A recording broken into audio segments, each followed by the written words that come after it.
you can work an 80-hour week and feel extremely drained, or you can work an 80-hour week and feel you could work 80 more hours somehow because you're excited about what you're doing. So I would say to just like pay attention to the stuff that you're really excited about, because that's the thing that gives you like the endless energy to keep going. Welcome to Talk Shop. I'm Ariel Okin, a New York-based interior designer, writer, and editor, looking to bring a little bit of magic into our homes every day. After years as a writer and editor in the interiors world, I founded my own editorial site, Fenimore Lane, in 2020, and the Talk Shop interview series was born. Each week, I delve into the personal experiences of the top interior designers and tastemakers around the globe. This week, we're bringing you our second panel recorded live at the second annual Fenimore Lane Design Summit at the Mayflower Inn Spa, in partnership with our friends at ShopMy, an invaluable tool for creators and brands alike. This panel focused on building engaged communities in the home space. It was a lively and inspiring discussion about how our panelists look to breathe their own perspective into spaces and then share it with their followers. Moderated by my brilliant friend, Grace Hunt, the home and design editor at LUXE Interiors Design, she welcomed a few incredible panelists, including Tiffany Lopinsky, co-founder of ShopMy, Louise, founder of Sharland, England, Eliza Harris, Chief Creative Officer at Sister Parish Design, and Erin Jennie, founder of Underwater Weaving Studio. The conversation was filled with inspiration, and I hope you enjoy it as much as I did.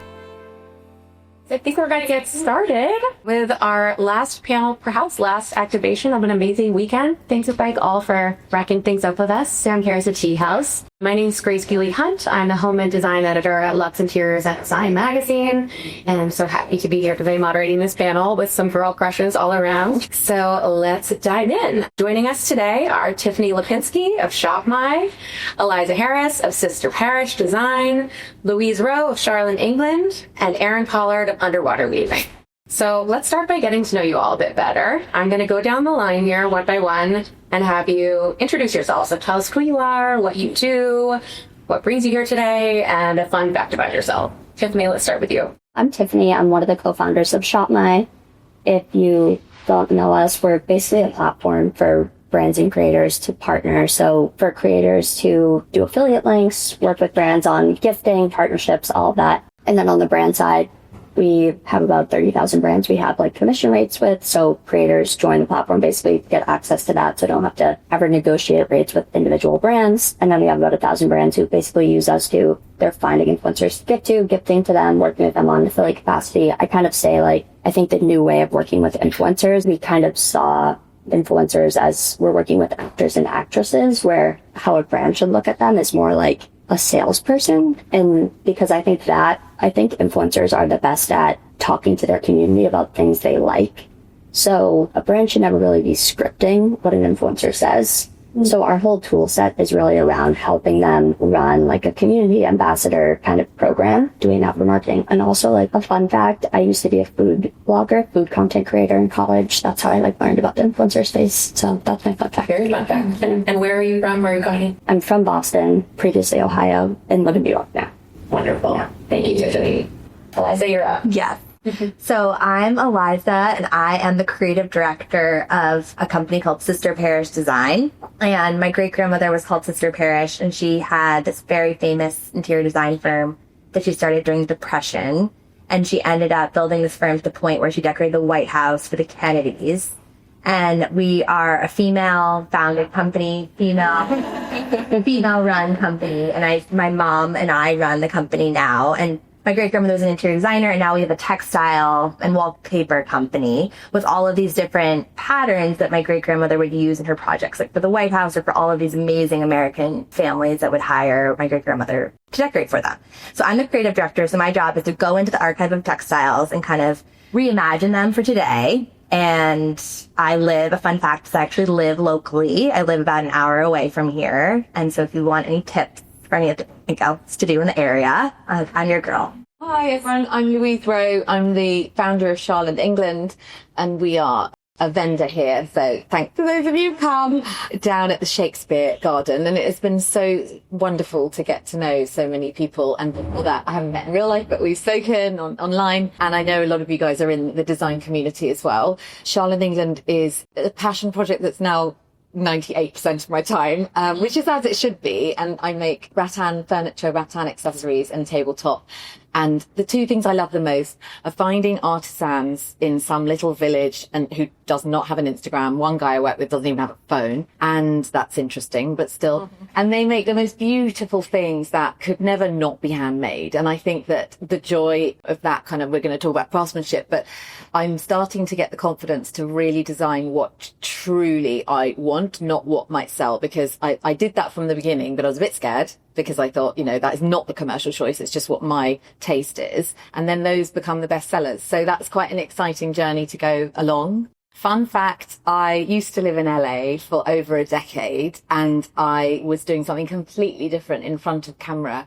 And my job was to go to all of awards season, like the Oscars and the Golden Globes, and interview all the movie stars. Yeah. So that was quite fun. I have got stories, but I can't really tell them on the panel. Yeah. And you're coming in from? London, yes. Yeah. Thank you. And Erin. Hi, I'm Erin, and I started a company about, officially, I guess, a year ago called Underwater Weaving Studio. I make baskets with my mother, and we teach basket weaving all across the country. We have a basket weaving club. We design baskets and sell them at retail, with wholesale partners, and we've just been having a lot of fun. Prior to this, I was in fashion publishing for about 15 or so years, so I have a background in partnerships.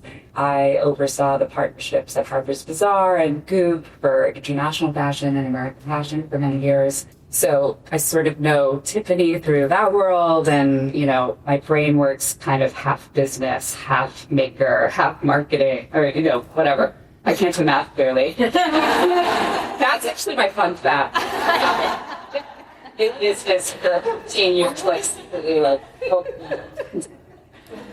That's my fun fact is actually going to be that I sang the national anthem at my graduation.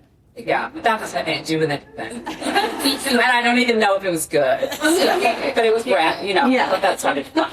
Where did these weaving clubs meet? I have to ask. Oh, so the weaving club was started because I wanted to be able to offer like an entry point for weaving that wasn't, if you don't live in New York, you know, how can you learn to weave, right? So it's a subscription-based model where we send weaving kits to your home every other month with new projects, and oftentimes it just organically has happened this way, but partners will come on board. So True Botanicals or Huel or Dan Tokyo, Aplos was this month. We have Il Buco in August, and we're weaving tomato harvest baskets. So everything has like sort of a little theme, and it kind of satisfies like the marketing side of my brain. That's like, this must all come together in a beautiful package and, you know, bring together the experience. So yeah, that's how the club works. Very cool. Yeah, it's a corporate activity. That's so much better than like happy hour. Yes, sure. And we have, a lot of our basket weaving classes are with stores that maybe want to activate and sort of bring our audience into their store, or, you know, even like had a full circle moment because I used to work at first with Harper's Bazaar, but then I went to teach the Oprah team like in the same conference room that I used to sit in meetings at. So yeah, it's been really fun to bring the craft to different environments as a meditation or just as something fun to do with friends. Wonderful. Thank you, Erin. Yeah. Thank you all. Now we know our panelists. So today's topic is community in the home space. I've never moderated a panel on community in the home space. I'm so excited to hear what you all have to say. And when we initially connected, I reached out, I was like, what are you guys going to talk about? What does this even mean? And most of you wrote back with like a passion point that kind of is the community builder for you. So I think I want to start there with kind of the common thread that holds it all together. Like Louise, you talked about like handcrafted nature. Eliza, you talked about storytelling and like the emotional qualities of design. So just share with our audience a little more about your community that you've built and what really brings people together. It's a great question. And I think there are different communities, as in the shoppers and then the team that you work with, and then also the makers. So the people that craft it that I touched upon earlier. Some of our splatterware is made in southern Italy, and that workshop is 7 generations. So the community within that village is just amazing. Like that, and I sort of sit with them, and the mug, for example, while it's spinning, he's crafting it a bit wider on the handle. You know, it's so incredible. And that community actually is quite funny because the first time I went to visit, I was like, it's all men. Like, why are there no women making anything? And, you know, I don't know about this. And then I looked and I was like, actually, the two women here are the bosses. And they were literally standing on the edge, just like, yep, you do that. And I was like, okay, we're good. Yeah. But I think community we were just talking about internal team and how much that's shifted since COVID, not having an office all the time. And so for me, it's really important to have that community within, right down to sort of a new assistant who's just graduated from university up to the freelancer who is sort of very senior and I go to all the time, having the moments where you get together in an office or a restaurant and you're having a fun time, you know, Christmas party, all that stuff. So I think looking after your team and having a shared vision, but also knowing where I'm similar with my maths, knowing where the weakest spots are and having someone that doesn't necessarily know about the artisan's craft but actually can fill all those gaps. I think any business needs that kind of balance. And then lastly, and probably the most important community, is the people that, not just shoppers and customers, but just people who are seeing what you're making, whether they hear it through a friend or they're seeing it online. And I think a consistency with the aesthetic and the messaging and having a very strong presence and sort of whether it's a personality or just a story, which I talk about too, in this day and age is absolutely crucial. I think the word authentic does get overused, but authenticity, you know, so believing in what you stand for. Totally. Like, I try to share with our customers kind of like the why behind we make fabric and wallpaper. And the why for me really is like, I think two things. One reason why I love doing what I do is because I get to work with my mother and my grandmother. And it's like this, you know, female founded business. I get to work with all these women and learn from all the women in my family. And I've noticed that a lot of our customers have a similar story. A lot of female designers or design enthusiasts, as we call them, either love design because of their mom or their aunt or their friends. Like, they have a story about like why they've been pulled into design and they can relate to what drives me to do it. So that's one, I would say, connection point I have with my customer. And my second why that I think about a lot is it's not really about the thing. Like, I make the best quality thing, like the fabric and wallpaper. I always make sure I 100% am in love with it before I put it to market, but it's what happens in that space. Like when you're talking about your office space, the why behind it is really like, if I can bring in my performance woven made out of recycled water bottles and it can be on that sofa and like, Jennifer, you buy it and then you see this whole, like your kids on it and you're having those experiences. Like for me, like that's why I get excited about making it. When I can actually see people living with the thing, enjoying the thing, then it's what gets me out every morning to keep doing it. So I would say that that's kind of what I think about when I think about community. And that is so interesting that it's, you know, it's a family heritage. Right. But it really kind of draws people who love that and relate to that and share that. Yeah, it's a very common story. Like like my great grandmother was famous, but I think most designers can relate to that story. Yeah. Love that. And Tiffany, tell us about the ShopMy community. What's the common thread? So similarly to what Louise was saying, like, you know, you kind of think of it differently, like your team, our creator community, our brands. And I think something that unifies our team is like, including me, like, we're so excited when we meet brand founders who are like so excited about what they're doing. And I think like maker is honestly a better word to describe a lot of the founders because sometimes it's not, I always say, I'm not going to be the one getting on a call with like Nike or J. Crew, but like I'll get on a call with like anyone sitting here today or like anyone who's just like, they were so excited and they had to make something. And I view it as like, it's ShopMy's job to help really good brands and good products just like get out into the world by like meeting our community.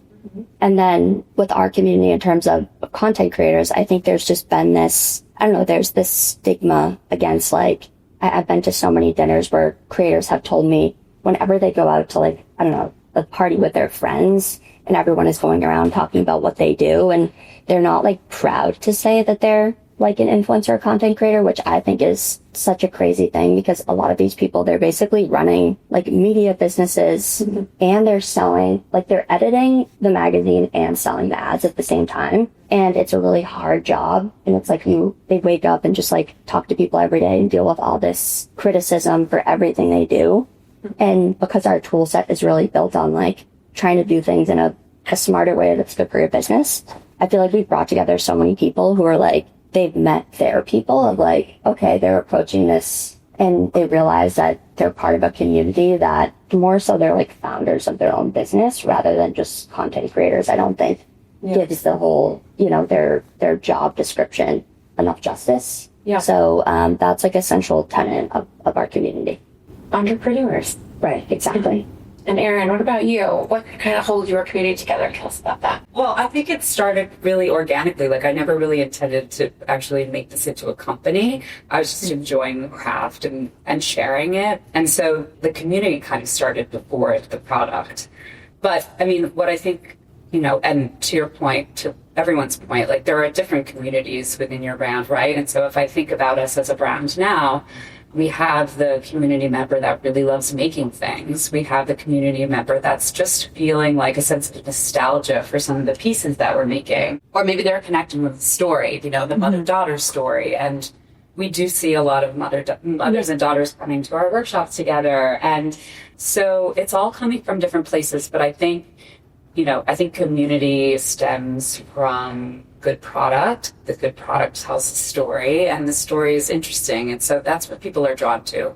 Absolutely. I think we want to talk a little bit about how to nurture community as well, because you all do such an amazing job with that. It does, I imagine, take work. So kind of what does it take to sustain that? Like, how do you all approach kind of managing your community? And I'm talking more about the consumers, you know, the people who are loyal to your brands. I would say activations like the one I did today, like a decoupage class. With decoupage is something that my family has done for years, and it's very easy to do. You just you're pasting paper on plates, or you're doing collages, and it's kind of free form and an easy thing to gather people together to do. So that's one way. And I would say another big way, I think, is just the design industry, like the kind of the upper echelons of design sometimes can seem really intimidating. And ever since I've worked in design, since I graduated from university, I have hated the fact that, you know, their fabric and wallpaper businesses always kind of seem kind of like locked away in a D&D building or in these big design buildings in different cities. So I would say what I try to do is anyone who knows about Sister Parish or comes to our website just feels really good about being there and doesn't feel embarrassed to ask a question, because it's kind of a complicated, especially if you're a new designer, learning how to upholster things and make curtains, it can be intimidating. So making people feel like they can ask questions and they're not and it's also a higher price point. So like, how can I have fun tag sales and things to incorporate? So I think making my company like a friendly space, I would say. And then also just engaging with my customers as much as I can, making things, which is what we all like to do. Your newsletters are very personal. And I love my newsletter. You're always talking about personal stuff and advice of places and to go. The audience of my newsletters. Yeah. Yeah. Oh, I'm glad I said that. Yeah. Exactly. Yeah. That's such a good point, and it's so true. I feel like there is so much gatekeeping within the internet. So much gatekeeping, It can be intimidating, and I think weekends like this, where it's like democratizing design, and to one from all come discover, it's really important to do things like this. Yeah, and you might even just be someone who wants to hire an interior designer and doesn't know where to start, or like, why do you even hire an interior designer? I mean, I just think there's a lot of like nervousness sometimes around it, so. Yes. Yeah. Love that. Mm-hmm. What about you, Louise? How do you approach nurturing and growing your community? So I started my career writing magazines, and so I tend to always go back to how can I give advice alongside a product, because I love the idea that there's always takeaway, and we do get asked a lot of questions, and I guess I have my main sort of Instagram channel and blog that's still going. Still have a blog. And Substack now too. But I think that it's lovely to be able to like chat and answer questions, and whether it's what's that paint color, or, you know, people so many times are asking advice of where should I put that. So we started a section on the website called Roomscapes and Tablescapes, and they are just to give ideas and advice, and I'll do a lot of like, you know, points, or the last one I did was like how I set up a very English garden party. And I think it's real, first of all, you know, I'm actually writing it, and I'm very lucky that my husband's an amazing photographer and videographer, so I do have, you know, help there. Very good. Yes. So it can be illustrated with beautiful images as well, but I think that going back to what you know and what you feel comfortable with, so I wouldn't be great at hosting a decoupage class, but I can write my tips and kind of answer in a word way, I suppose. But yeah, I love that. So both of you are kind of your face being put forward, like I'm the face of this brand. And that's what really... Yeah. I didn't mean for it to be. My whole career was in front of the camera and I was quite ready to come back behind it. But actually it has been, I don't know, the stuff that resonates the most because you can obviously look at data. And so... it goes back to that authenticity. Yeah. Like, Yeah, same. you're really the gal behind it all. Erin, what about you? How do you approach your community? I know you said it kind of happened. I know this is more a consumer-facing question, and I think being accessible to consumers, like a lot of the sales, quite frankly, that we make are like people DMing, like, hey, will you do that in a different color? Or like our business becomes more like personal in a way because, that people want to talk to the maker of something or like get the POV of the person making it. And I think that's fun, So that's one part. I think because my brain also works in a partnerships way. Like for me, I think of the basket as sort of like an empty vessel for stories in a way. So if the book or the magazine is a blank pages to tell stories, the basket almost has that same capacity.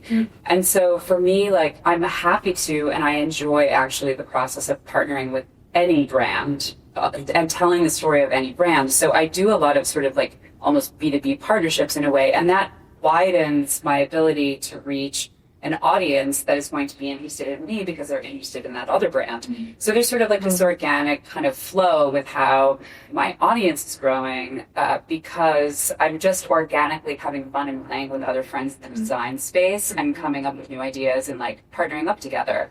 So that's sort of how it's been coming together for us. We will definitely be talking more about partnerships and collaboration. Sorry, did I jump? No, it's good. Good. We love it. But you are like doing a ton of Instagram engagement yourself too and managing all of that. What's hard for me is like because it's just really me and mom and like a freelancer and a couple other. So like it's really like us communicating and making. And so I have to be choosy about where I spend my time. So while I would love to spend my time on Substack, like I really would, like I want to deep dive and I want to go there, but like I don't have time to be a full-time writer, so I have to focus, right? So like if Instagram is showing some momentum, like that's where I'm going to focus my time because I just can't have too many platforms right now.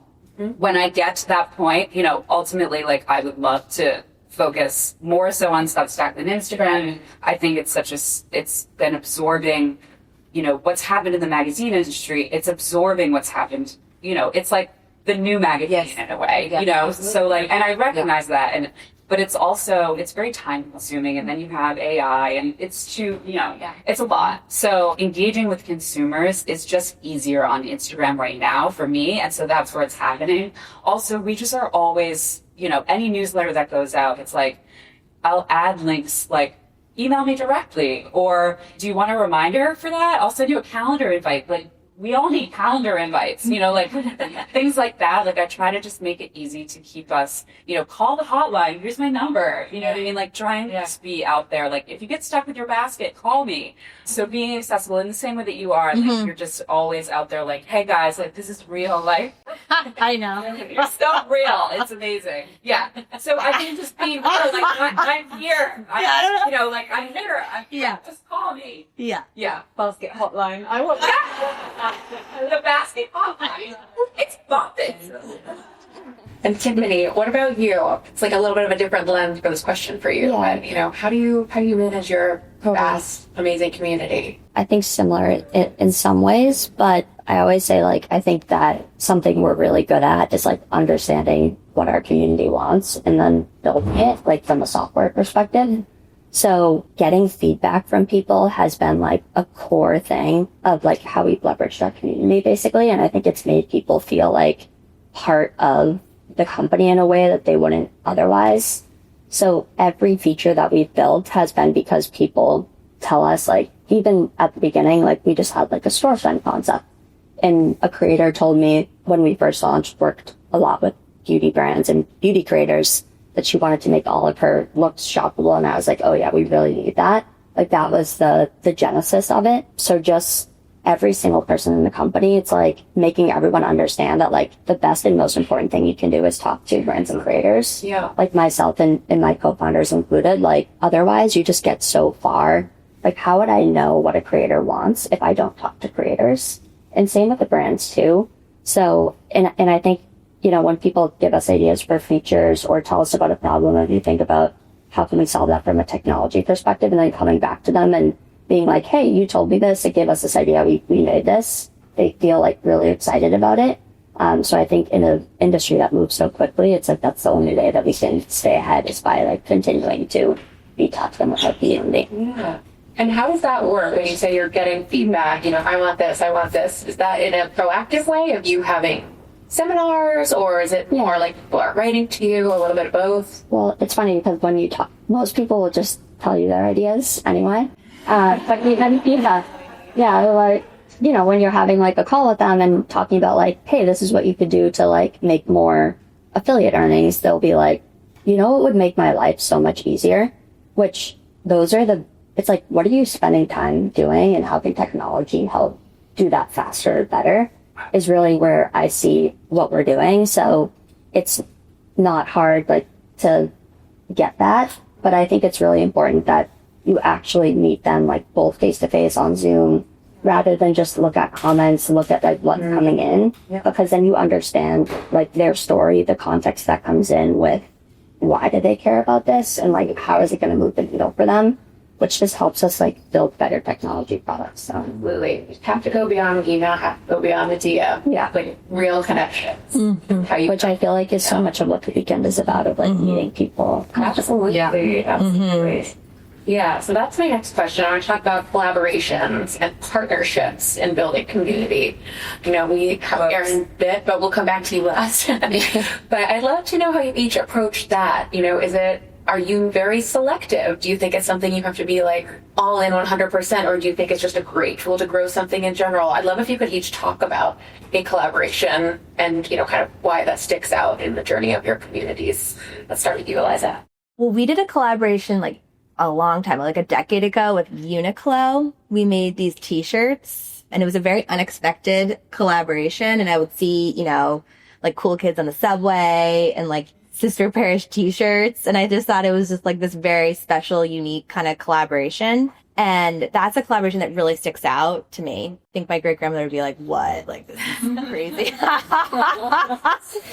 want one. Yeah, I know. If I can find one on eBay. Come back. Yeah. Yeah, are there still? Yes, I don't think so. But I think that was just like a really fresh take on the brand, obviously. And then we were talking about, because actually we've all spoken about potentially like collaborating. I would say and I think we can all speak to this, is that we all are small businesses and we need to focus on our core product. And where I've seen collaborations be really not that great is if I don't really have time to do the collaboration.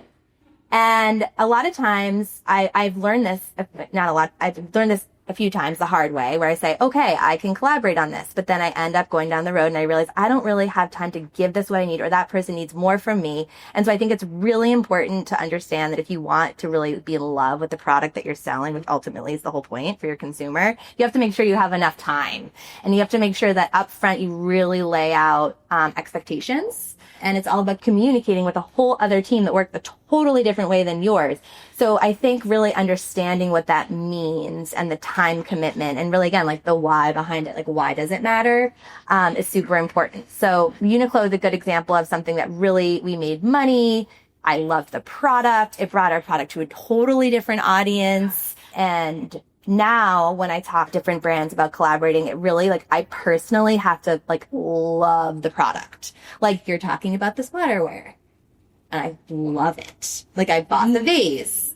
Talking about the baskets, I bought the basket. I was like, I love that basket. Yeah. And so now it's just really about like, how can I work with people where I know I'm going to align on the product. And it's not as much about exposing maybe the brand to a ton more people. Right now for me and my, right now where I stand in my company, that's what I'm focusing on, is more collaborating with vendors who might be similar in size, but we're making something, we're extremely like-minded, because I know that I'm going to make time because I'm super excited about the product. I get along with the person. I understand their values, and we can execute on something it'll work. Yeah. So that's what I say. Less of a growth tactic and more of like an optics and alignment. It's more of bringing a product to the marketplace that I can't make and that I can make with someone else. that knows how to make it really well. And we can share that with our audience. It's really more just like giving more to our audience. It's really like, I would say, giving a new, different type of product that I can't currently give. Maybe it's something that neither brand has done before. Yes. Or it's that one specializes in it, but they're doing it in the look of that brand. Yeah. I think another key is, well, it's sort of similar. Don't do something that you could already do yourself. No. There's a reason why you want to partner with this person for their eye and their unique talent or craft. And I agree with you. It's an interesting one. Some are more commercially minded, and it doesn't mean the product can't still be beautiful. It could be, You're right. financially a great thing. Of course. And, more licensing. But then I think I totally agree. And this is what hopefully we're going to do. And Yes. you guys as well.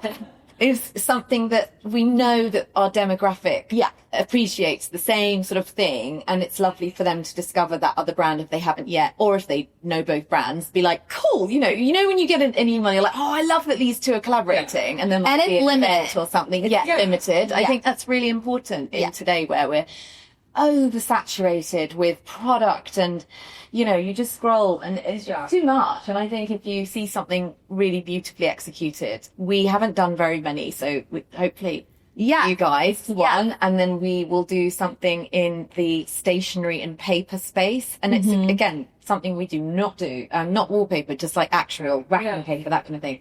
And it's an old friend, so there's a lovely connection there. She has the most beautiful eye. So and then I'm actually doing something in the children's space, which is a bit bigger and launches in the autumn with a US retailer. But I'm really excited about that because I don't do children's stuff. My fun fact, not that I had to share one, was that I wrote a story about your nursery for my old company called Pure Wow. It was like my total dream nursery. So cute. Oh yeah, some of like the green floral wallpaper. Yeah. Anyways, I digress. Erin, let's go back to your thoughts on collaboration and maybe a memorable one. Sure. I mean, we're still new, right? We're really officially only like a year old. So I'm planning things for spring, like things that have been in the works for a long time. But I mean, and in some ways, like I think of everything as a collaboration. For instance, we were put together and then we both got on the phone and we were like, I don't have time for this. No, I don't have time for this. We can't do this. Like, so we're just like, I'm like, I love you. She's like, we love each other, but we're not going to do this. So, no, that's the truth of it. But like, we will do something cool together. But like, that's the thing, like, there's just, it has to be the right time. It has to be the right idea. Like, now we're thinking of something like totally bananas and like off the wall, like unexpected. It's going to be fun, and neither one of us have any money to pay for it. Yeah. We're going to figure it out. Yeah. It has to be all of those things. And you have to be really clear about your objectives. Mm-hmm. So, for me, like a lot of times I think brands are coming to me to help make the thing that brings their story to life, right? So the intentions have to be clear. I'm like, okay, what are your objectives? Are you trying to grow your audience? Are you trying to bring, are you going for engagement? Are you going, like, it has to be one thing that you're focused on. And like, if you have too many objectives with it, then it's not going to work and no one's going to be happy. So being clear up front, like, I'm here to do this. This is what I need right now. And this is what you need right now. But I think, just the last thing is that collaboration with Uniqlo was brilliant. Like the good ones, that would be a good one. The good ones have a way of combining like rock and roll and sister pairs. Like those two, the most unexpected pairings are the best types of collaborations because they really start to get your energy. Yeah, it's like going to a good dinner party. Yeah, like we want sister pairs just next to like Mick Jagger or something. We gotta like mix it up. Yeah, and there's like a sense of nostalgia. You can connect with it. You can sink your teeth into it. Yeah. It's like it's just fun. Yeah. So I think that's like. Especially like all of you also having collaborations in the mix. I know, by chance. I know. That was lucky. I know. It's crazy. And what about you, Tiffany? What do you have to add to collaborations? Even something like this weekend. Like, how do you find the right opportunities? So mostly how we think of collaborations is in terms of events. So a lot of brands will ask us like to collaborate with them on an event. And really how we think about it is like, where do they have strengths that we don't? And I think everyone mentioned like it layers back to the business objectives ultimately. Right. Yeah. And also like, what are you focused on right now? Because like, if Uniqlo is helpful for growth, but it's like now you're focused on product. Yeah. So for us, we think about when a brand comes to us like about an event, is it going to help us like grow our community. So we're going to be able to talk to people who we wouldn't have been able to really meet in person otherwise, or we're going to be able to deepen relationships that with people that we weren't really going to, have that connection, or if somehow it helps us, grow the brand side of the business. So with a weekend like this, we've only really started getting into home probably 6-7 months ago. So, which is funny because that's when it came up. It was Ariel's so good at planning that I was like, oh my God, an event so far away from now. Usually people are like, hey, we're doing this thing in 2 weeks. Do you want to collaborate on it? And I'm like, oh, 2 weeks. Yeah. So I love that part of it. But for us, we were like, we get to meet interior designers and, brands in this space in a community that we're trying to grow and learn from. And we can meet people and understand that. So it was a clear yes from a business objectives perspective. And that's really how we think about most of the collaborations we do. Wonderful. Well, I'd love to talk a little bit about what has helped all of you connect and advance in this industry, and what's been a really great community builder for you personally. Maybe the one thing that you found just really helps you make good connections and kind of get where you're going. Do you want to go down the line, starting with Erin? Sure. I mean, I guess it's where it all started, right? The workshops and that personal, being able to meet people. And for me, it's preservation of a craft that really died in America. And I think there's something about baskets that, we're taking a material from the earth and we're making a basket, and maybe we're giving the basket to someone and we're filling it, and there's this nurturing around it. And I think when you actually make a basket, you feel all of those things. You feel, using your hands is such a powerful thing now. We've gotten so far away from using our hands. And so it's a meditation, it's working with nature, you're not using a lot of tools. The feeling that I had when I first started weaving baskets, and to bring, I sort of thought it was just maybe unique to me because my mom did it. And so it was okay, this is just me. And then when I started seeing other people have that same connection with it, it was oh my God, how did this go away for so long? So, I mean, I'm a basket case, but I mean, I just really, it feels really good for me and my brain and all of it to be able to sort of bring it to other people that find the same connection. And then I really feel connected to people, and I think, again, you're pulling something that's part of your lineage, and you're teaching people how to do that. Just you showing me what your grandmother, what they do, and showing the pictures of how they used to do it together. That's so special. And I mean, I remember as a kid, using Mod Podge and making, whatever. And it was I think right now in particular, again, just blanket, whether it's decoupage or whatever it is, we want to use our hands, we want to connect and do that. And that's a reason for gathering. And so that is, Gather. That's Erin's gather. Yeah. What about you, Louise? What has really helped you to connect? Well, you used the word advance, and in a far less poetic answer, but here, connecting with real people. But then on the practical level is following up. And I do think one thing I'm good at is the consistency of following up, because it is so easy to, if you want to get in touch with that PR or that person to collaborate with, you do have to the consistency. I don't know if you guys follow Emma Greed, but she has founded a lot of ridiculously huge businesses, including Good American and Skims, and she knows what she's talking about. And she does post about there are so many elements you cannot control in life and business, but you can control what time you get up every day, your commitment to the consistency of, for me it's just being on top of who I'm reaching out to and what that plan is and sticking to it. So not giving up, because also who has a business that just went like that? Nobody.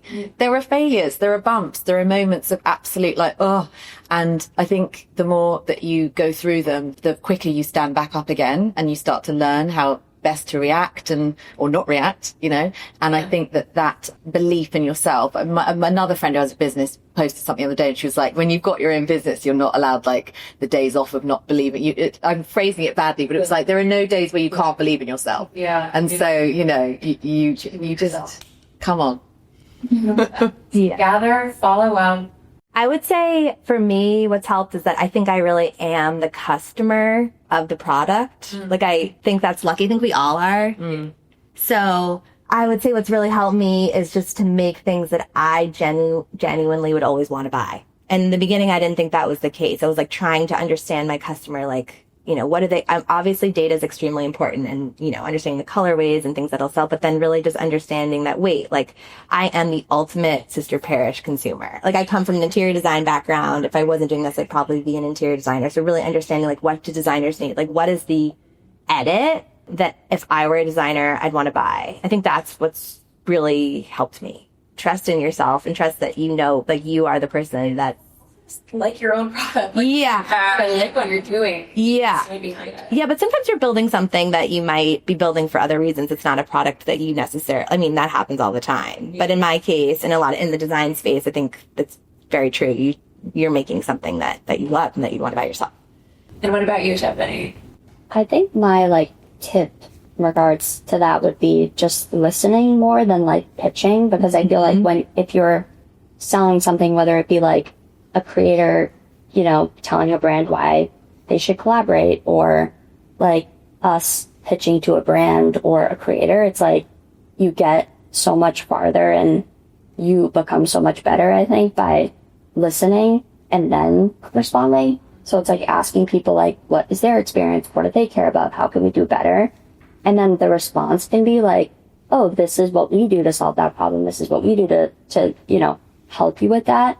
Where I think, yeah, there's just this, you know, I have to fight it all the time where it's just like, I want to tell everyone like all the good things that we do, when it would actually be way more helpful for them, for me to learn about them and then tell them their version of what ShopMy is based on their own needs.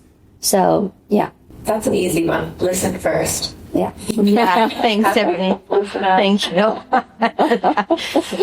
This is kind of related, but, you know, you're all the face behind these amazing brands. You build these amazing brands. I'm sure there's a lot of founders in this audience, or a lot of people might be wanting to quit their job and go for it and, you know, build something, a passion project. So I think just a piece of advice from each of you in that regard, for anybody who kind of wants to take the leap, looking to take the leap, or just, you know, looking to kind of go to the next level. So maybe we'll go down the line again, starting with you, Erin. I mean, I feel like I was in that place. Like, I worked in corporate, you know, publishing for 15 years, and then I was really ready. I don't know. I kind of did some simple things, like got up at the same time every day, and I really just started like reading and meditating, you know, on like what I wanted. And for me, like, what kept coming up was like nature and flowers. Like, I was just like, I don't know what this means, but I'm going to keep thinking about this, and maybe I'll arrange things. And, you know, my son found the rattan under the bed, and I was like, I'm going to show you what to do with this. And I don't know, it just, really just get to the root of like what makes you happy, and you know, your passion for what you're doing will just like really bring it to life. That's amazing. Wait, so was this after you left corporate America, or like concurrent? So during COVID, we moved out of the city. So, you know, and I ended up losing my job, and I started consulting and saying yes to everything that came my way as like kind of a way to learn different skills. And luckily, because I had worked at various places, like the endorsement of those places kind of allowed me to fake it a little bit. Yeah. So I really did. I was like, yes, I would provide that creative direction. Yes, I will, you know, whatever. It was just like, I wanted to learn all these things. And then consulting, I had a little bit more space, I guess, in my brain to start doing some things that were really like passions for me. But I had to discover what the passions were. Like, I was like hustle mode for so long, living in New York, like surviving, you know, moved away from Maine, like gonna make this work. Yeah. And then just to take a breath for a second to say like, what's really important to me now? Like, I don't need any more stuff. I don't need, you know, like, I care about my family, and maybe I want to be making more. And, you know, just like, yeah, it happened really organically. So I guess like just try a lot of stuff, like take the opportunity to learn new things and maybe something will hit. Or maybe it's just like something that you learn that becomes a part of your toolkit to make the thing that you love happen. And visions of nature. Just listen to your nature. That helps you as well. I was supposed to be on a conference call and I was like, okay. No wonder everyone wants to collaborate with you. They're like, we need. No, I was like raining in the back of my son, and I was like, I'm supposed to be at a conference. Like, that's what And then I was like, I need to figure this out. I can't be doing this anymore. Oh my god. This is the sign. Okay. And what about you, Louise? Similarly, I was very much in hustle mode, and we moved back from LA, and then COVID started. And I do think there were moments of that where actually your brain was able to stop for a second and think in a way that it hadn't for years. During COVID. We were lucky to be in the English countryside, and we had bought a beautiful Georgian rectory. And I remember the estate agent, the guy, what do you call it here, estate agent? Thank you. Yeah. And he was like, oh, if I had £1 for everyone who said they wanted a Georgian rectory. And I was like, don't crush my dream, I'm finding one. And we did. And we restored it, and we were finding things like a mosaic under slabs of concrete and the original wallpaper fragments behind here and the floorboards. And in that process, it's not dissimilar. And you shared it all. I did. I started sharing it. I did start. And I was like, guys, where can I get these 3 Victorian tiles that I need? And everyone was like, here, try this reclamation yard. And I, all the while, seeing my parents a lot more because we've moved back. And long story short, it did hit me like a bolt of lightning. Like, this is it. This is what I want to do. It's named after my great-grandmother, Marjorie Sharland, who my mum adored. And I have a photo of her on my dressing table. She's sitting on a rattan sofa thing. And every day I sort of look at her. But mum tells these stories of how she lived in Buenos Aires. She had this exquisite taste, but was very down to earth, great sense of humour. And used those beautiful things that often we keep in a cupboard for once a year. And my mum said she would host these wonderful dinner parties, but then she'd be dancing on the table by the end of the night. And I was like, this is great. Because also back then that was really not done. So she was naughty, but she had great taste. And I thought, perfect. That is the loveliest dichotomy. I grew up around so much of her rattan, her cane chairs, and, you know, the patina on wood that you just can't fake. Although I'm trying to with really good craftspeople. And so that it was then that I just was like, this is what I want to do. But just to finish, and you said about kind of quitting your day job. If it's possible not to, then, because I still kind of do I do as much of the other stuff and I still do. So I still have 2 businesses, and I think it really helps there be a bit less pressure on like diving into this thing that then must be profitable by a certain time. And it's quite terrifying. So I think that if you can do a bit of both for a while, do. I wish Ariel was here for this one. She's such a good case study of having juggled 2 jobs and designer. But it's true, having that stability. If you can. Some jobs no, for sure. You can't always. Seriously, love that. And I love these beautiful family stories that we're getting from you guys. Thank you so much for sharing all that.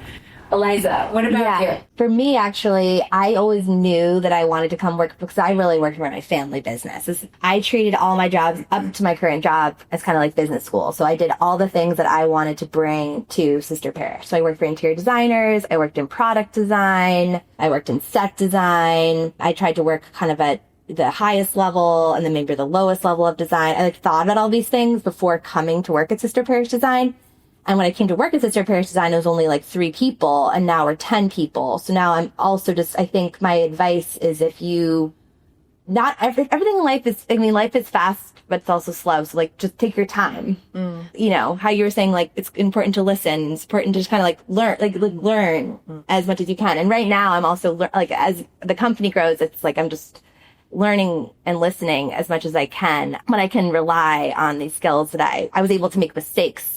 I'm still making mistakes at Sister Parish, but I also made a ton before. So I got to make mistakes under other people's watch. So that's really good advice. Yes. And so you're still going to make a ton of mistakes, but at least you are a little bit better than than when you started your business. A little bit smarter, stronger, maybe. Yeah. And what do you have to add there, Tiffany, for anybody looking to get something off the ground? What's your advice? Well, I would definitely retweet do something on the side first before making it your main thing. essentially, Yeah. as a way to like de-risk what you're doing and also learn more about yourself and like what is exciting to you. Because I meet, creators all the time who like, I don't know, they blew up on TikTok like 2 days ago and now they're getting all these deals. And I'm like, it doesn't matter how much money you're making. My number one advice to you would be to keep your day job as long as humanly possible, to learn like, what do you like about doing this? What do you not like? Because depending on what it is, maybe you could be a better content creator from actually doing the other thing and just doing content creation on the side. Because like that could make you, there's so many interior design content creators and like we follow them because they're interior designers. Yeah. That would definitely be one piece of advice, as well as like following, like Louise was saying, like where your energy is. Whenever I'm like interviewing people for ShopMy, they're asking me about the culture of ShopMy. And I'm like, people work so much, but I think it's the kind of work. It's like you can work an 80-hour week and feel extremely drained, or you can work an 80-hour week and feel you could work 80 more hours somehow because you're excited about what you're doing. So I would say to just like pay attention to the stuff that you're really excited about, because that's the thing that gives you like the endless energy to keep going and make something that I think is like really impactful. So those two things. I think that's a really nice thing about the design space. It is a passion industry, and most people are in it by choice, not for the Benjamins.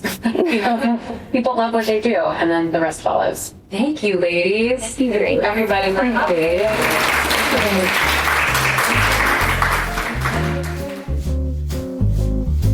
That's a wrap for this week's episode of Talk Shop. Thanks for listening.